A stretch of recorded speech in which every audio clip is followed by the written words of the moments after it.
Praise the Lord. Hallelujah. സഹോദരങ്ങളെ, ഒരു ശനിയാഴ്ച ദിനം പരിശുദ്ധ അമ്മയ്ക്ക് പ്രതിഷ്ഠിതമായ ദിനത്തിൽ ഒരു സമ്പൂർണ്ണ ജപമാല ചൊല്ലി, പ്രത്യേകിച്ച് ഇന്നിപ്പോൾ നമുക്ക് വലിയ പ്രതികൂലങ്ങൾ ഉണ്ടാകണമെന്നില്ല സഹോദരങ്ങളെ. പക്ഷെ നമുക്ക് നാളത്തേക്ക് വേണ്ടി, അതായത് ഒരു പ്രതികൂലം ഉണ്ടാകുമ്പോൾ അത് മുന്നിൽ കണ്ടുകൊണ്ട് ഇന്ന് പ്രാർത്ഥിക്കുക.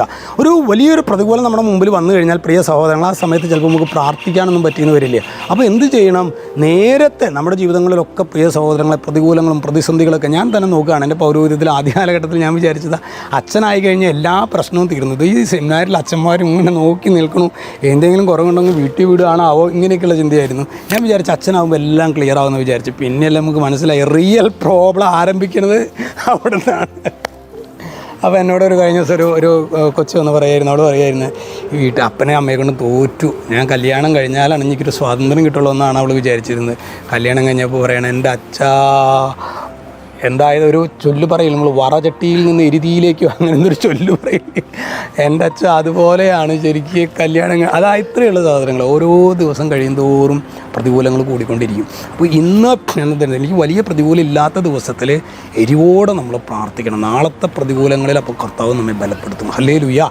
ഇന്ന് നമ്മൾ ധ്യാനിക്കുന്നത് എസെക്കിയേൽ പ്രവചനം 14:6. വചനം പറയാണ്, ഇസ്രായേൽ ഭവനത്തോട് പറയുക, ദൈവമായ കർത്താവ് കൽപ്പിക്കുന്നു, പശ്ചാത്തപിച്ച് വിഗ്രഹങ്ങളിൽ നിന്ന് അകലുകയും മ്ലേച്ഛതകളിൽ നിന്ന് പിന്തിരിയുകയും ചെയ്യുക. ദൈവമായ കർത്താവ് നോക്കി കൽപ്പിക്കുന്നു എന്നാണ് പറയുന്നത്.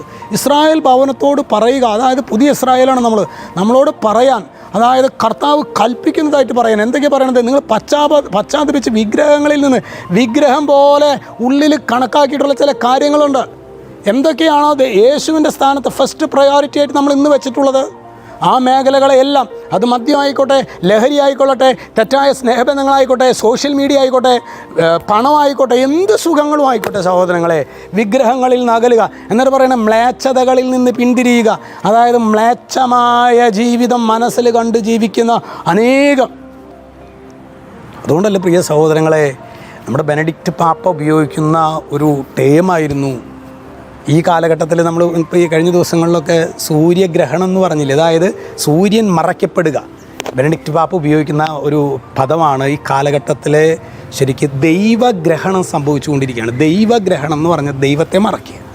ദൈവത്തെ മറയ്ക്കത്തക്ക വിധത്തിൽ ലോകത്തിൻ്റെ അരൂപി എല്ലാ മേഖലയിലും അഭിഷിക്തരെ പോലും വഴിതെറ്റിക്കുന്ന വിധത്തിൽ ദൈവഗ്രഹണം ഈ കാലഘട്ടത്തിലെ പിശാച് അഴിച്ചു വിട്ടിരിക്കുകയാണ്. ദൈവത്തെ മറച്ചു വയ്ക്കും, ഭംഗിയായ വിധത്തിൽ അത് മൂടി വയ്ക്കും, ദൈവത്തെക്കുറിച്ച് ചിന്തിക്കാൻ പോലും പറ്റാത്ത വിധത്തിൽ. അതുകൊണ്ട് ഈ ദൈവഗ്രഹണത്തിൻ്റെ കാലഘട്ടത്തിൽ പ്രിയ സഹോദരങ്ങളെ, വിശുദ്ധിയിലും കൃപയിലും ജീവിക്കാനായിട്ട് കർത്താവിൻ്റെ കൃപ നമുക്ക് ആവശ്യപ്പെടാം. കർത്താവിൻ്റെ കൃപയ്ക്ക് വേണ്ടി നമുക്ക് പ്രാർത്ഥിക്കാം. ഈശോ നമ്മെ എല്ലാവരെയും അനുഗ്രഹിക്കട്ടെ.